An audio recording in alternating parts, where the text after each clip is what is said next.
Welcome.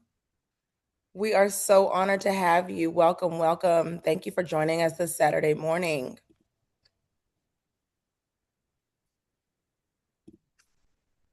So excited to be here. We are going to wait maybe 2 or 3 minutes before we get started. We understand it's Saturday. We also understand the community that we serve, and CPT is a real thing. And so we want to honor that just by a little bit. We're not going to go too far, but we'll honor it by just a little bit.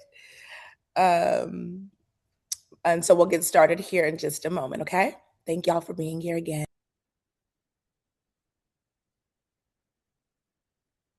They blend in here. That's what I like to see. That's right. It's feeling really good.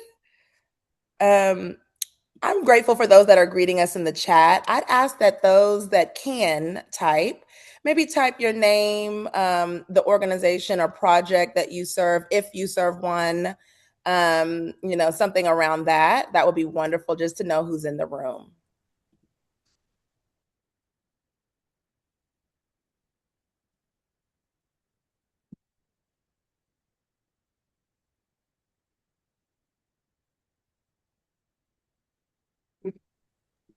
And for those that are just joining us, welcome, welcome. We're so honored to have you. Thank you for being here this Saturday morning. We're going to get started in about 1 more minute. We're not going to take too much. We're going to get started pretty close to time. We ask that those that are able to type in the chat, please put your name, the organization that you serve, maybe your title as well. If you don't have an organization or a project, no problem. Just say hello if you can. And we will get started here in about 30-45 seconds.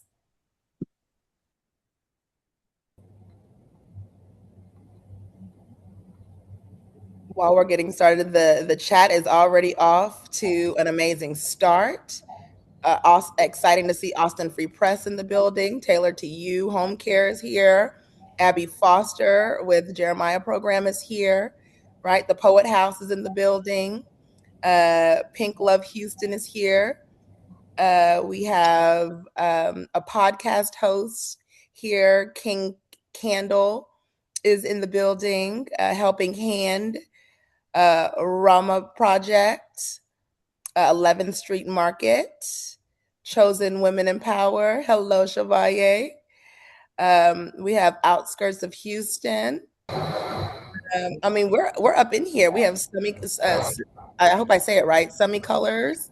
It's a holistic wellness brand. Welcome, welcome. We have a visual artist and art educator here. Women of Unity. Macari Foundation is representing. We have Association for Size Diversity. We are up in here. We're so honored to have you all. Welcome, welcome. We're going to go ahead and get started. We only have a limited amount of time with you and plenty to share. Again, good morning and welcome. My name is Terry Mitchell. My pronouns are she, her, and I'm honored to serve the Black Fund of Central Texas as your interim executive director. I am so excited to say that this is our fourth grant cycle, and we've already Janae, if you want to go to the slide, the next slide. And we've already granted about $125 million to 72 organizations and grassroots leaders in 3 cycles. This year, we're granting another $250,000 in unrestricted dollars, and we're bringing back our capacity building workshops alongside Little Bit of Good for the second year in a row to ensure you walk away with tools, resources, and relationships, whether or not you receive a grant. This is the best gift in my opinion. And I want to pause there and say, that there will be an uptick this year in those that seek to apply. In fact, we've already received more than 100 signups for the info session. And we can expect more, around 200 applications. We all are aware of the current environment. And so I just want to state that there's going to be an influx of applications. And unfortunately, and fortunately, we only have 20 grants to give. We are a community, sisters and brothers, and that really means that if for whatever reason you do not receive a grant award, you one of your brothers or sisters did, and they are moving the mission along, and we're growing together. It also means that I think the biggest gift is our capacity building workshops. That is where we're teaching you how to fish versus giving you the fish, right? So I ask you to lean into those capacity building workshops, learn about how to, leverage your grant writing skills, how to, structure your board, your nonprofit status, things like that, right?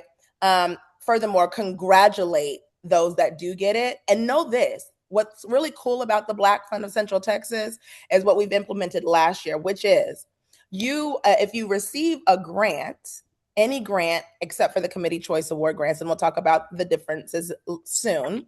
If you receive a grant, you're not eligible to receive a grant in the next grant cycle, right?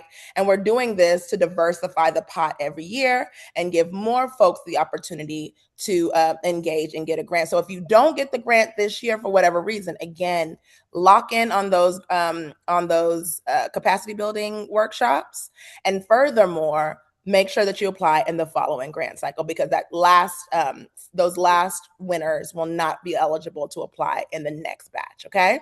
Again, when one wins, we all win. We are a community.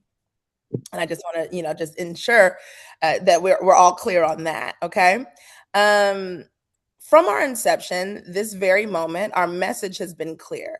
If we're building something powerful for our people, you're not leaving empty handed, and we are committed to helping Black led nonprofits and grassroots leaders thrive. Before we go a step further, let me introduce you to our powerful team behind today's session, as well as the work of the Black Fund of Central Texas. With us today, you have Ashley Hamilton, your grant senior lead. You also have Rocky Lane, your grants lead. You accompanied by PJ Diamond, grants lead, David Johnson, grants lead, Christina Bryant, your grants lead, and Janae Hardy, our chief of admin. She'll be your go-to for many things, but certainly technical on this call, as well as watching the chat for our Q&A.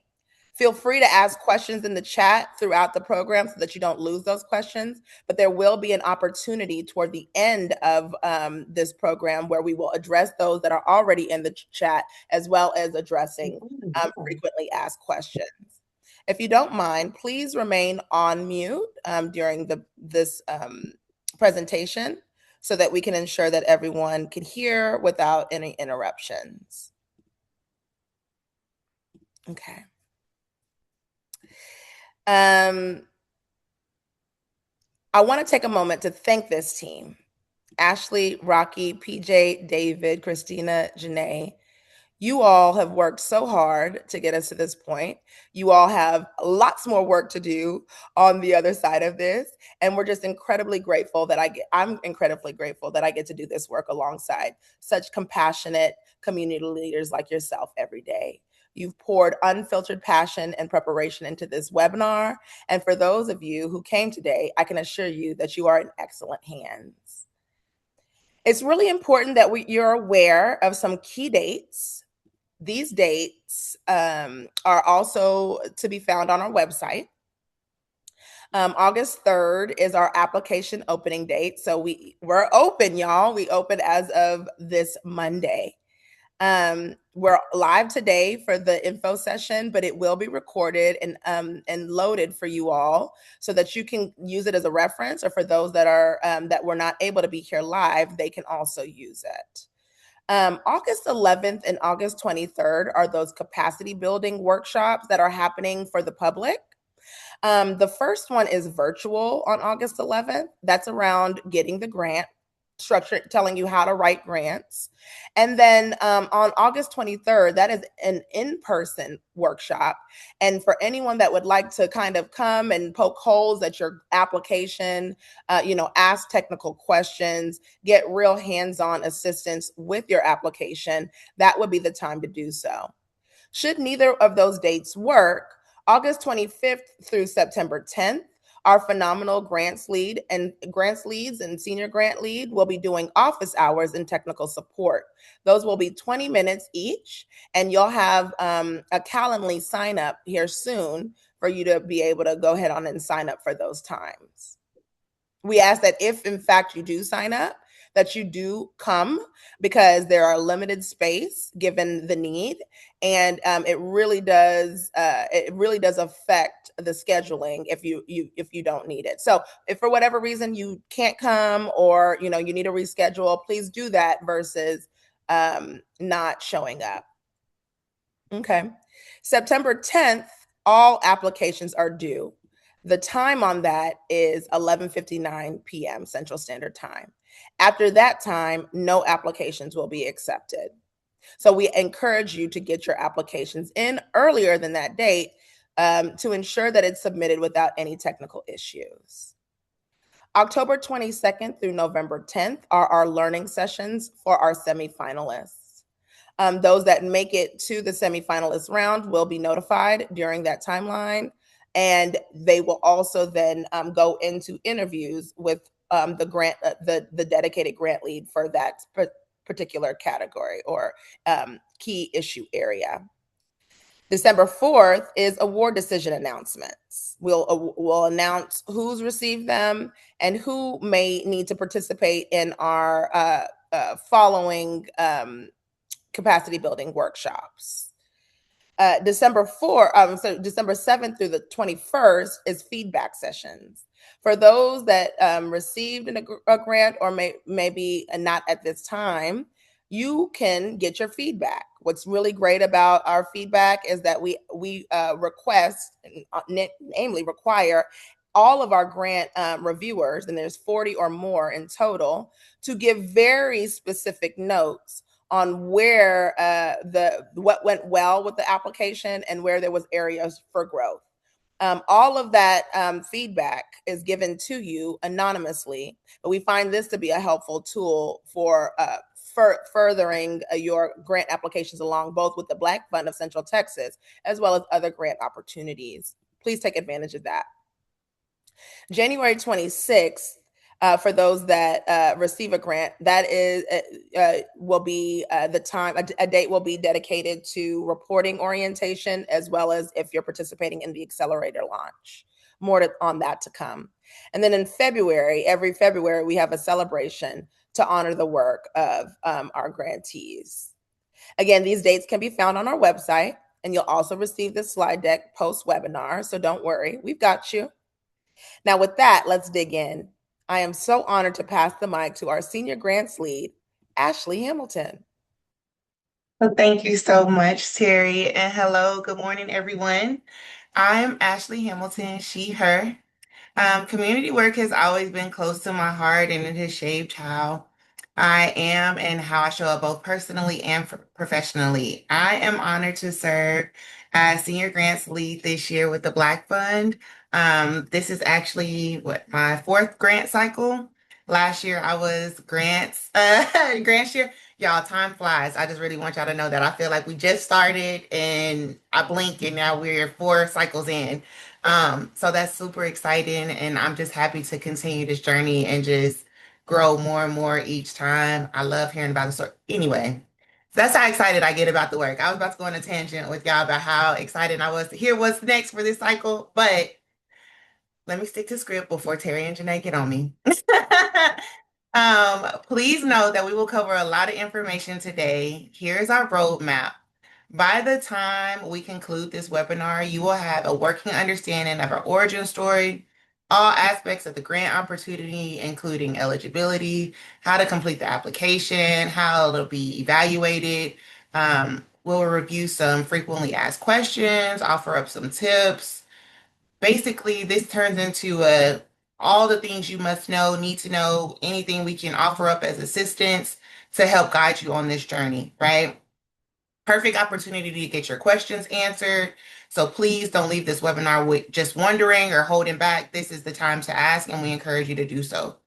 We want you informed and equipped to apply. So we will have an overview of the Black Fund's origins, missions, and issue areas, grant opportunity breakdown, so eligibility, application, and evaluation, frequently asked questions, tips to sharpen your application, then a live Q&A with our team. As we cover the information today, again, do not hesitate to drop your questions or use the Q&A feature. The webinar is being recorded, so we will share it out on our website if you ever need to reference it later. Let's see. Next slide, Janine.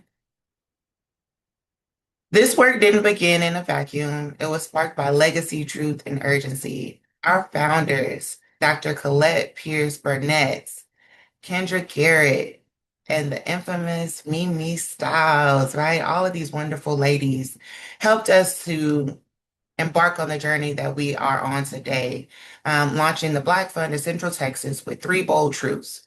Systemic racism is still shaping outcomes for Black Central Texans. Black leaders are solving complex problems every single day, yet Black-led nonprofits remain grossly underfunded. That's why we exist.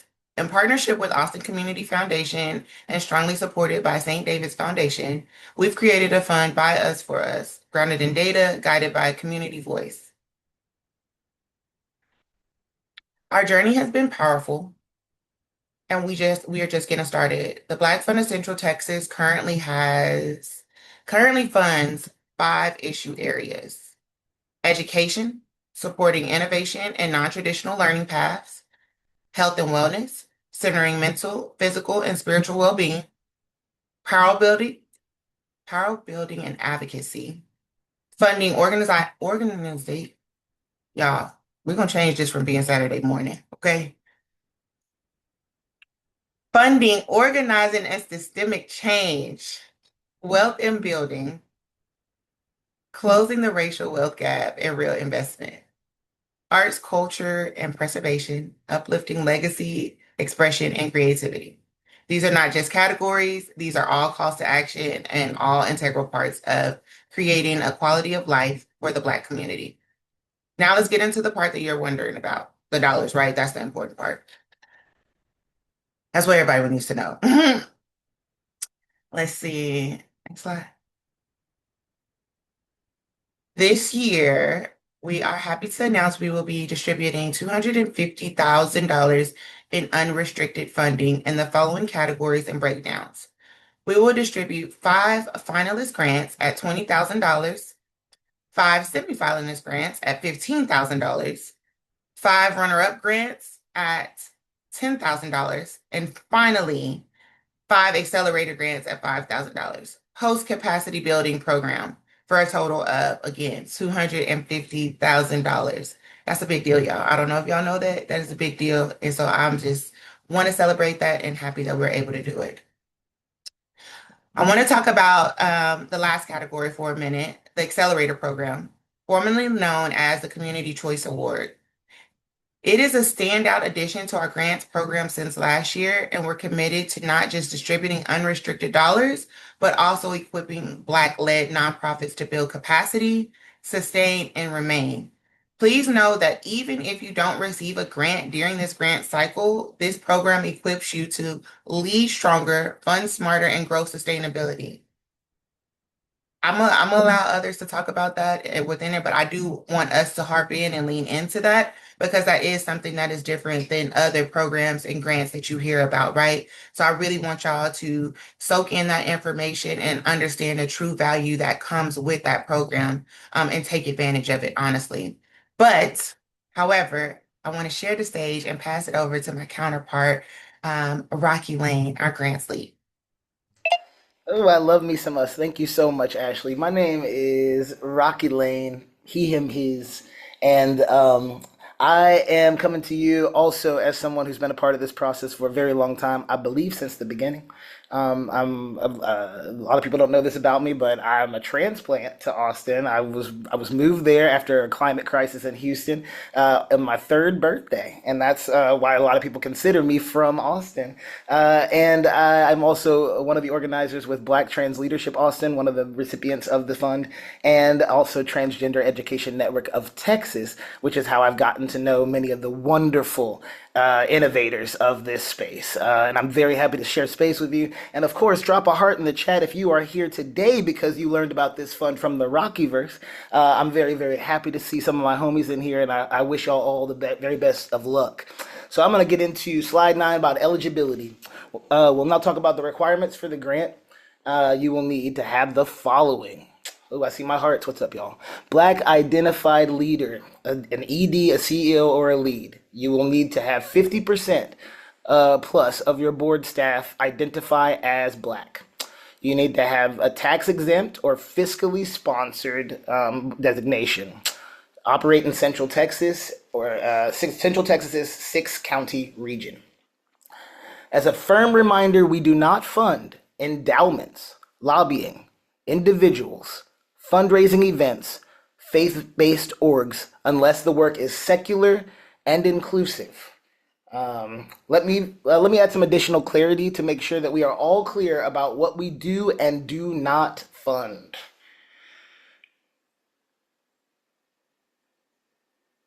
The next slide we'll talk about, we're going to say it together, okay? Say it with me, everybody. Advocacy equals yes. Lobbying equals no. Faith-based organizations, yes. However, you must be inclusive and secular. And if you know me as a grant reviewer, you know I'm going to be on you about that. Past grantees, yes, they are eligible if they have not. They are eligible next year. So they are not eligible if they just got a grant last year, but they are eligible again next year. Okay. Slide 11. To make it through the application process, please note these important dates as well as access information.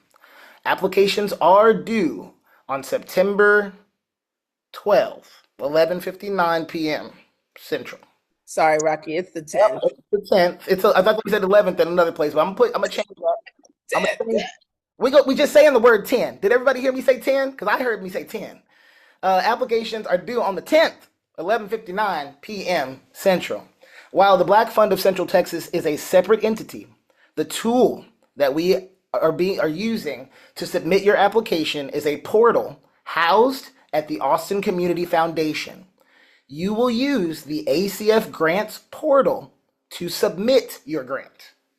If you don't have an account, that's not a problem.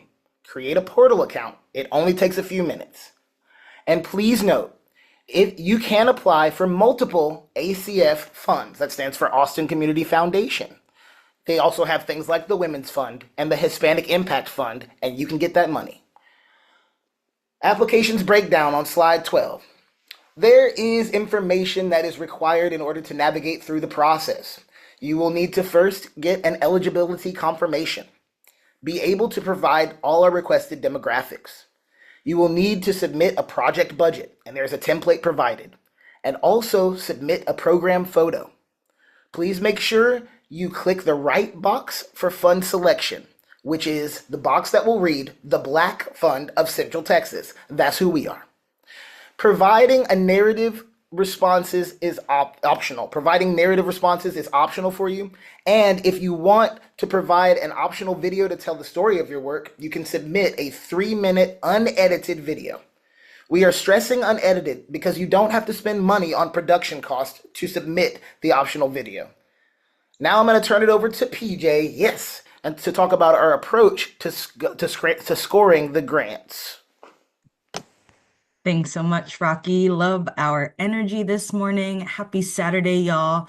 PJ Diamond here, pronoun she, they. And I identify as a community builder and a community connector. So, really excited to be here with you today. I was a grant reviewer last year and really excited to step into this role as a grant lead this year. So, We're going to get into the details now. All right. So if you don't already have your notebooks out, now is the time to take out those notebooks and your pens. We're taking notes now. So as Rocky mentioned, we're going to talk a little bit more about how your actual applications are scored through the process. So the grants review team, they're going to complete that eligibility check that Rocky talked about. And there's a rubric that they're using to score your application against. Now, our grant reviewers, which there's approximately 40 folks who will consist of that team, they're all Black identifying community leaders and members of our community here in Central Texas.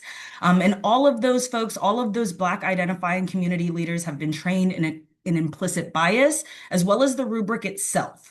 So that's an important piece to note. And there's no reviewing done by organizations or individuals that have personal connections or conflicts of interest. So we do kind of take that information up front and consider that in the grant review process.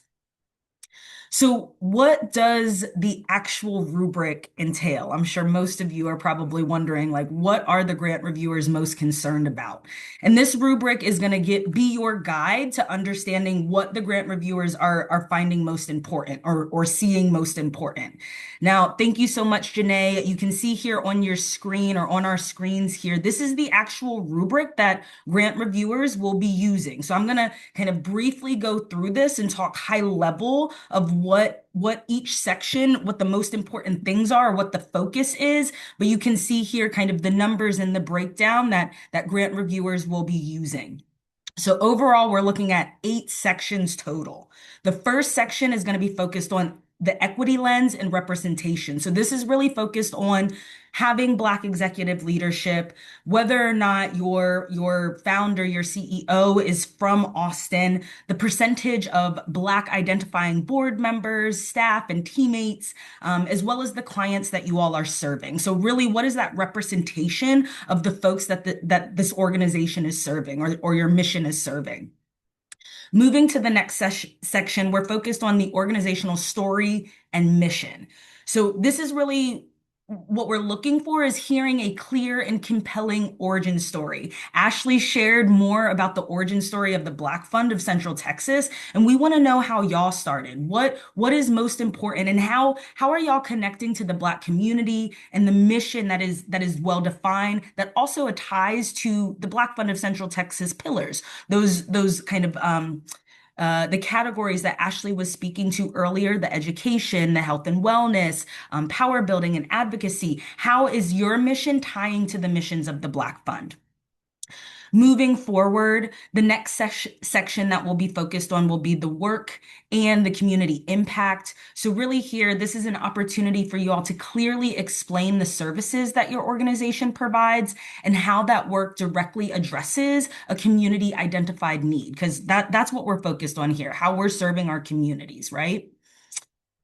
Continuing forward, we're focused on the program design. So how are you doing what you're doing? And really with the sentiment that it's community informed planning and services that you're providing and that they're accessible, that they're culturally responsible. Again, having an ear to the ground of the community and filling the gaps that you're hearing and that you're seeing. Continuing forward in terms of strategic alignment and impact, again, making sure that there's strong alignment with one of those 5 strategic areas that we've recently talked about, and that specific impact to Central Texas. So how are you impacting the region as a whole? Continuing forward, the goals and evaluation. What are the metrics? How are you measuring what you're doing? What are those goals that you're setting? And how are you planning to track that progress? Again, informed by the community, bringing in the community voice. All right, we're moving right along to the community presence and partnerships. So, how might you demonstrate the existing trust that your organization has already established? So, demonstrating that existing trust, understanding the needs and the accessibility needed within Black Central Texas communities, and how you all are actively building meaningful partnerships, meaningful connections that are strengthening this proposed work and/or the work that is already being done. Last but not least, We're going to talk about budget and clarity. I mean, that's what we're here for, right? We need more funds to do the work, to impact the work more positively. So, in this section, it's really your opportunity to speak to the budget more clearly in terms of how the funds are supporting the programming that you all are doing and how those funds are going to directly support the mission aligned work that you're either proposing or, again, what you're already doing. Okay, let's take a breath. We've made some headway through the things that are going to be most important and how you can best make your case and show why these funds are vital to doing the work, the mission aligned work that you all are so very deeply invested in. So, with that, we're now going to take a look at the next stage. So, once you fill out that application, you've used the rubric, the notes that you've taken, you have that checklist, you've clearly conveyed your case and how this organization needs these funds to continue forward and make positive impact. Once we have all those applications, so September 10th, right? September 10th by 11:59 p.m. We're going to have all those applications. Once those applications are submitted, the top scoring applicants will emerge, and those folks are going to go to the semifinalist stage. During that stage, those folks are going to be required to attend a Zoom learning session in October, which they'll get more information about at that time or at a more appropriate time. After that, final decisions will be made for grants no later than December 5th. So before the holidays, you're going to have the good news of either way, whether you've gotten a grant and or there's more opportunity to build and grow with the Black Fund and learn with the Black Fund. We definitely, or I'm sorry, now we're going to move forward a little bit and talk more about the tips and the tools of the actual application. Now, we're not trying to kill y'all with words on a screen here. Again, take the notes that are most appropriate and most helpful to you. I'm just going to say kind of high level here for everybody. Use the rubric as a checklist. It is a guide. We want to be as transparent as possible in terms of how we're scoring your applications. So use that rubric. It is on our website as well. So you have access to it. Use it as a checklist as you work through that application. I'd also recommend working on the application, those essay questions in another document. Use a Word document or whatever is good to you. Maybe you like to write answers down like I do. That's okay. Do it in another document before you enter it into that portal, just so you're clear in terms of you followed that rubric, you've got all the information you need, and now you just got to put it in the portal. I'd say avoid internal jargon. The grant reviewers themselves are coming from different industries, different backgrounds, different educations. And so make it clear and explicit as well as simple in terms of how you are accomplishing your mission and how the Black Fund is going to help you continue that. Highly recommend that you ask somebody outside of your organization to review your application answers. So again, doing those application answers in another document, providing that to somebody else, another professional, another colleague, maybe a mentor to review those answers and make sure you're filling in all the gaps or you're coloring in all the context. Lastly, we do highly recommend that you submit your application earlier rather than later. So maybe don't wait until September 10th at 11 p.m. to submit that application.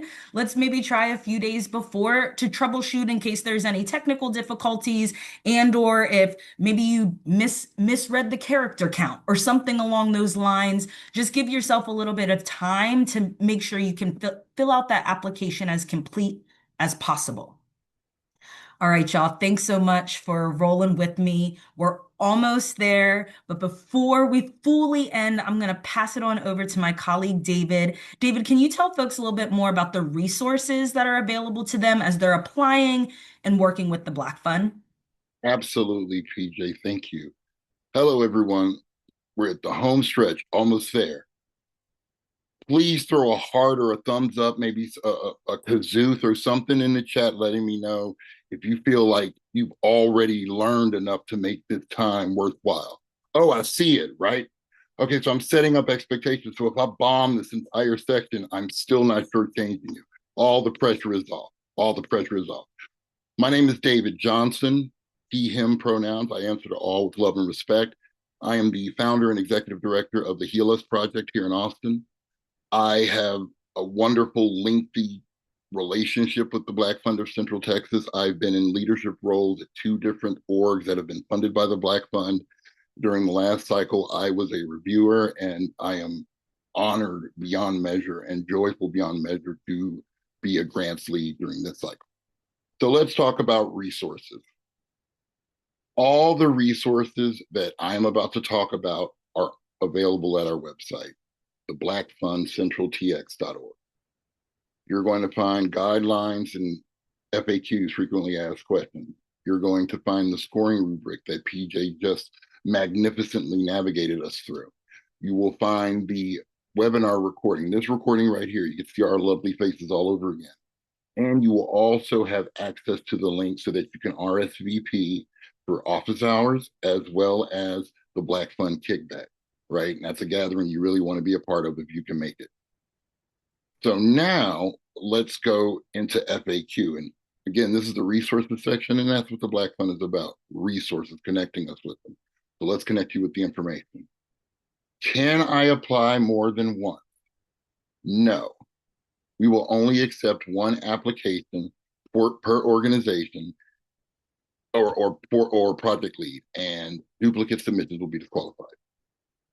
Our organization is located outside of Central Texas. Can we still apply?